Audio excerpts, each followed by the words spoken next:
Hello and welcome back to the Reactivist Podcast. I'm Marlena Shiro. Former President Bill Clinton sits down with Joe Scarborough.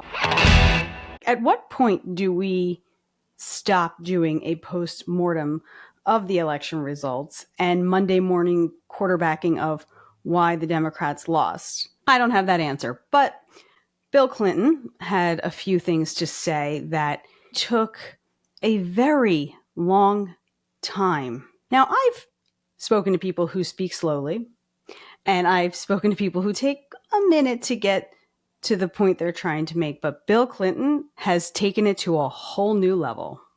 Talk about how Democrats maybe stop firing at each other and start working together. Look, you and I have now been friends for years. We've got our political differences and we've got a political history, but I know you and I like you. Now, suppose you and Mika just did a makeover of your living room and you asked me to come visit. Okay. And I visit, and it is beautiful. Everything about it is beautiful, except in the corner, you've got this beautiful curved couch. Oh, my God. But behind the couch, there's a pink elephant. Yeah. And now, I could ask you, I said, I guess you're still a Republican, you just turn a little pink? Yeah. Or something, we could do it, refine it. It almost doesn't matter what I say. What are you saying? No, really, what are you saying? The one thing I cannot do is to come in, drink your coffee, talk about how beautiful your living room is, and turn around and not mention the pink elephant. And ignore it. As of right now, the only pink elephant I see is that President Clinton is drinking imaginary coffee and looking at an imaginary renovation and is complimenting Scarborough and his wife Mika on that renovation. I don't even believe the real problem is whether you should be more verbally left or center. I think you've got to talk like people talk who will make the difference in the outcome of the election. You don't have to sell out what you believe in, but you do have to meet people where they live. And you can't get very far avoiding it. I don't think I could wait to the end of this movie to find out what the pink elephant represents. I know he's trying to make an analogy, but it turned into a journey, and I don't have a lot of time. I think a lot of Democrats, a lot of people like me, independents, I was focused on Donald Trump's political rhetoric, his violent political rhetoric. I said, it sounded like fascist rhetoric to me. Oh my God, let it go, Joe. Just let it go. Combine that with January 6th, you combine it with everything else. I kept talking about that every day because for me, that was what mattered the most to me. Oh my God, he's still explaining. They give him perhaps too much credit for the fact that in the first 2.5 years or so of his presidency, the first time, the economy got better. I think the facts are that he inherited the end of the Obama era's recovery. Land the plane, President Clinton. Land the plane. But there was no inflation, and people felt it. So we had to see that election the way they did and answer that. So when we didn't answer it, it was like we left the pink elephant in the living room. Okay, got it.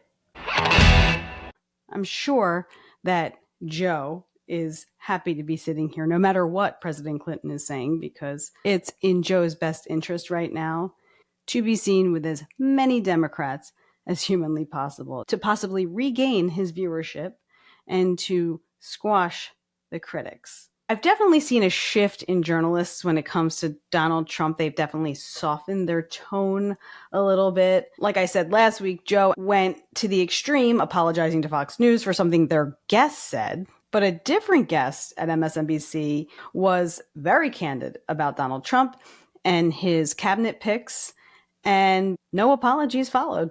Take a listen. If you want to understand what's going on, think about the mafia. This is the same thing. And again, the literature, historical literature on dictators talks about the relationship, Hannah Arendt talks about this, between the fascist leader, say, and the mob boss. So you hire the people who are going to get it, who already know what you want. It's a very familiar strategy we all know from gangster films. Okay, there's that. It's the last time I ever watched Morning Joe, period. For months you were telling us he's the worst thing that could happen to this country and democracy. And then you go kiss his ring. Rosie O'Donnell has never been quiet about her political beliefs and where she stands. Never loved Donald Trump. Actually, she hates Donald Trump. Donald Trump absolutely hates Rosie O'Donnell. A very public hate relationship for almost 2 decades now. So it's not surprising that she has gone online and has been very upset about the election results. In the days following the election, she spoke out a lot on social media, but she has found some light spots along the way and has shared those. And just in case you missed it, I'm going to rewind it back just a little bit to give you some context. That is 100% Julie Andrews. She has the scar right there on the back. Oh my God, this is the best moment of the last freaking 14 days or whatever number we're on. Please, everyone, believe. You know what? Julie Andrews lives. She is not talking about the actress Julie Andrews. She is talking about a squirrel that she had in her yard, and the squirrel left at some point, and now Julie Andrews, the squirrel, is back. Leave it to a squirrel to find a nut. This was a high moment for Rosie, with a positive message at the end there, telling everyone to believe. Please, everyone, believe. Rosie and Trump may just have a little bit of common ground. Donald Trump, who just went on Meet the Press over the weekend, also talked about what he believes in. I'm a big believer in tariffs. I think tariffs are the most beautiful word. I think they're beautiful. It's going to make us rich. Tomato, tomato. Let's check in with Rosie O'Donnell and see how she's doing today. Look what I have on my lip.